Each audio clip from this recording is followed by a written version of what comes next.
El año pasado, en 2023, la economía mexicana tuvo un crecimiento del 3.2%. Esto se citó en el debate presidencial de hace algunos días. Una candidata dijo, bueno, ya dejamos atrás el temido 2%, ahora sí estamos creciendo, crecimos 3.2% el año pasado. Un poco después, un par de días después, vimos las cifras del crecimiento estimado, es el crecimiento preliminar del primer trimestre del 2024 y fue de 2%.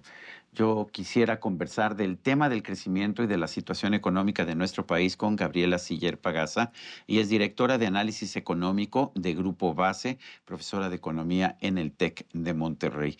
Mi pregunta, ¿ya estamos de regreso en el temido 2%? Primero que nada, muchas gracias por tenerme en tu Gaby, programa. gracias a Es un ti. honor para mí estar aquí.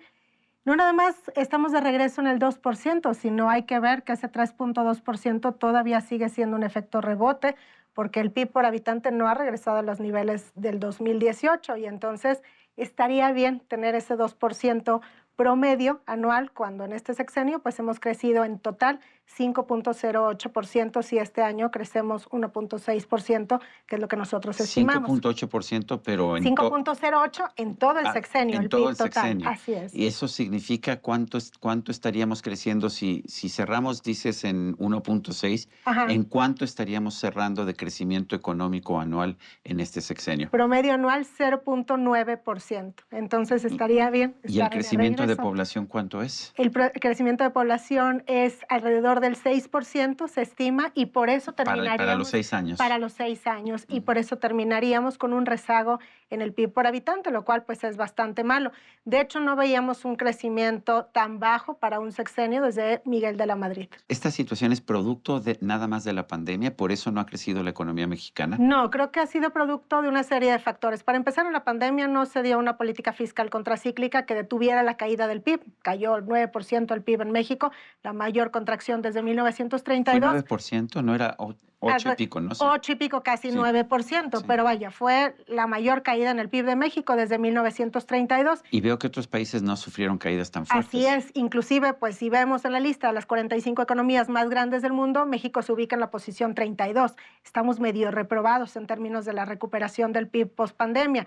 Y podríamos decir, bueno, pues es que estuvo la pandemia, pero estuvo también en el resto del mundo. Y por otro lado, también ha habido oportunidades como la del nearshoring que no le estamos aprovechando. Si le estuviéramos aprovechando un poco más, por supuesto que tendríamos un crecimiento más alto promedio anual y además el PIB por habitante ya hubiera regresado o estaría más alto que en los niveles del 2018. Ahora, nos dicen las autoridades que estamos teniendo cifras récord de inversión extranjera directa, usan las cifras de la Secretaría de Economía. Después, si veo las cifras del Banco de México, me encuentro otra realidad, pero ¿realmente estamos teniendo un enorme entusiasmo de la inversión extranjera directa? No tanto, en realidad está en cifras históricas, pero solamente si se revisan las preliminares. Siempre, tanto la Secretaría de Economía como el Banco de México da cifras preliminares en la medida que las empresas van registrando estas inversiones y luego ya dan las cifras revisadas. Porque lo que me han dicho es que la Secretaría de Economía lo que le dice es, la empresa le dice, voy a invertir 5,000 millones de dólares, pero eso no significa que al final del año se hayan invertido 5,000 millones de dólares, pueden No, ser menos. tengo entendido que es cuando ya se registró esa inversión, que los anuncios no se registran. Ok. Pero son cifras preliminares y entonces si vamos con las cifras revisadas, en realidad no, porque en el 2013 se tuvieron 48,000 millones de dólares de inversión extranjera directa. ¿Qué significa? Pues que todavía hay un camino que recorrer y que si México estuviera aprovechando un poquito más la oportunidad del nearshoring, no estaríamos recibiendo 36,000, sino 55 o 60,000 millones de dólares por lo menos. De hecho, mucha inversión se está yendo de China y lo que me dicen es que lo que están buscando inversionistas, desde chinos hasta estadounidenses y todo, es que lo que te dicen es que el lugar ideal es México, pero después te salen con toda una serie de problemas que están enfrentando en México. ¿Qué has hablado tú con ellos? Así es, bueno, es que en realidad estas inversiones que están saliendo de China están buscando un lugar donde situarse los siguientes 20 años para poder exportar hacia Estados Unidos.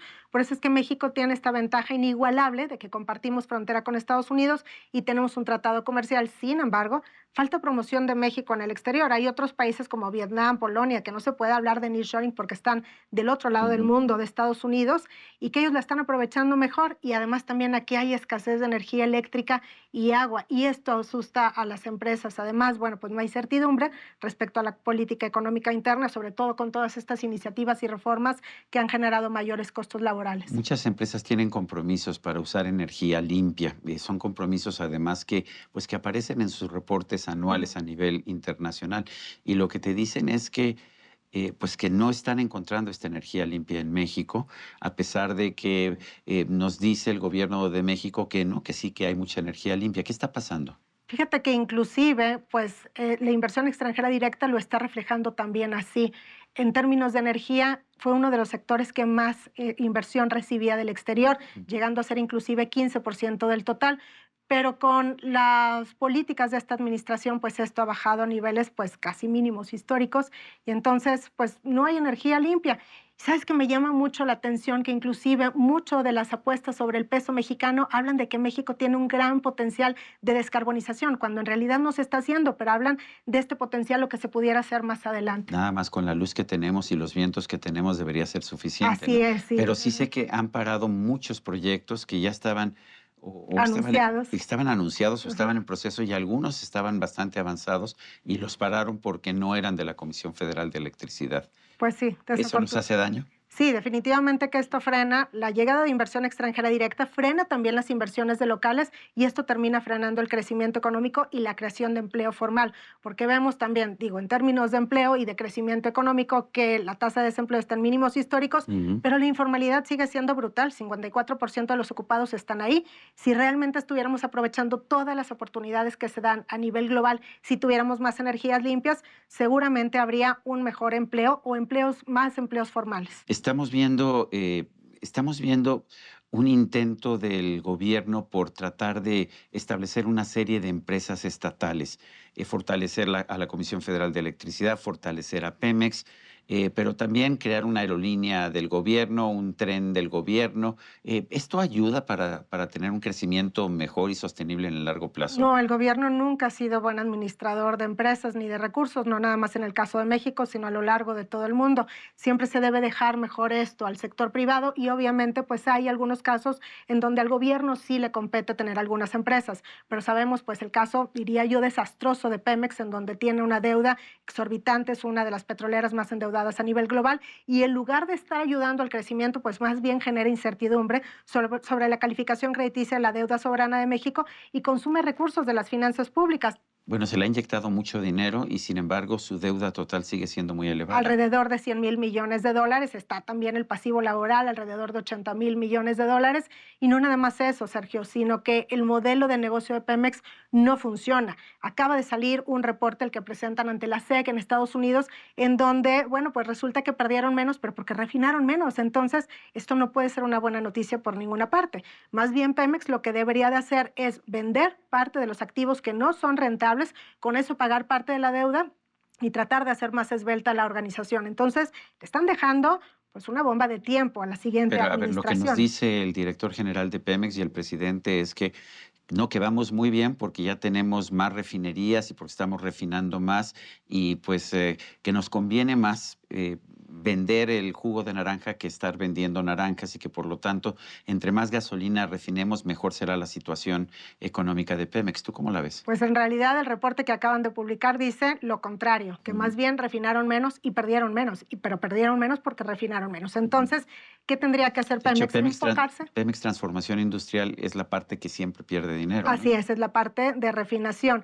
¿Qué tendría que hacer Pemex? Dejar a un lado esta parte o solamente con los activos que sí son rentables o que pierden menos y enfocarse al resto, porque además pues está consumiendo recursos de las finanzas públicas. Todos los años el gobierno lo tiene que seguir ayudando y obviamente estos recursos tienen un costo de oportunidad. Vemos que, por ejemplo, en la parte de educación, de salud, estamos por debajo de los estándares internacionales y no nada más eso, sino que para este año ya se tiene un alto déficit presupuestario, 5% del PIB, algo que no veíamos desde 1988.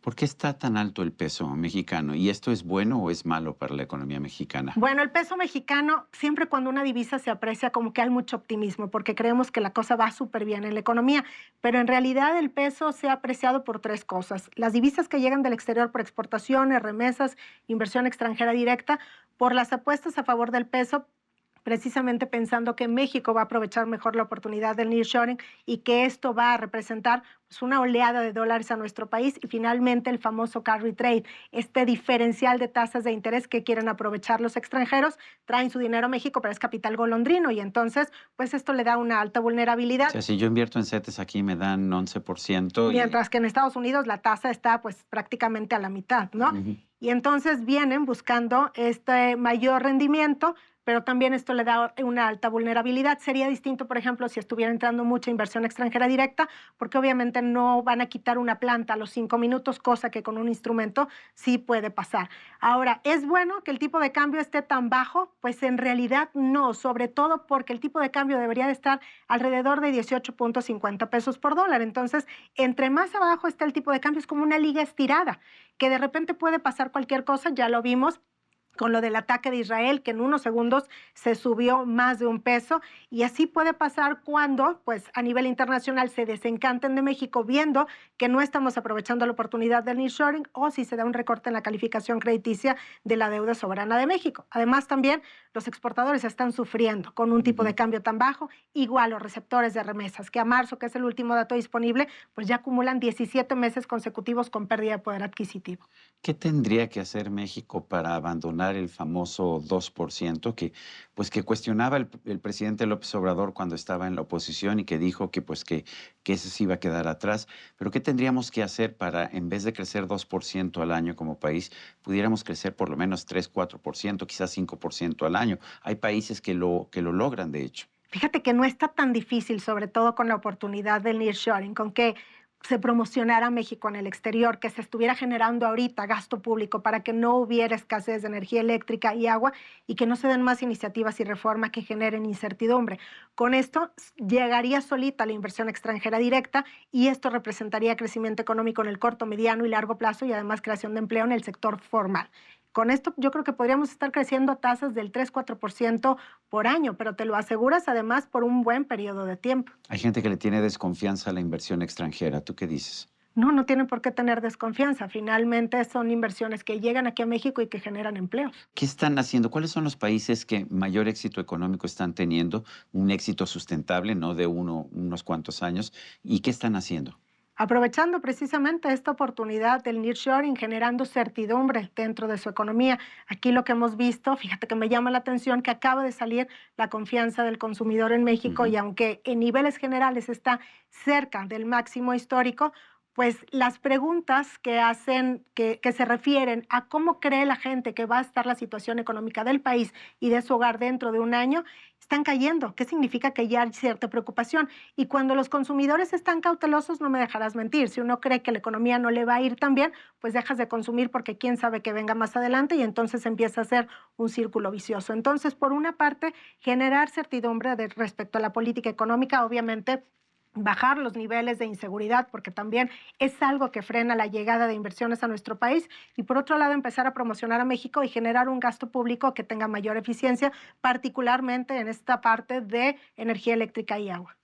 Gabriela Siller Pagasa, directora de Análisis Económico de Grupo Base, profesora de Economía en el TEC de Monterrey, allá en la ciudad de Monterrey. Gracias por esta Al conversación. contrario, muchas gracias a ti, encantada de estar aquí. Y a usted, amigo, que al vernos y escucharnos hace posible este programa, se lo agradezco también. Esto es todo por hoy, pero no se lo olvide. Nos vemos la próxima.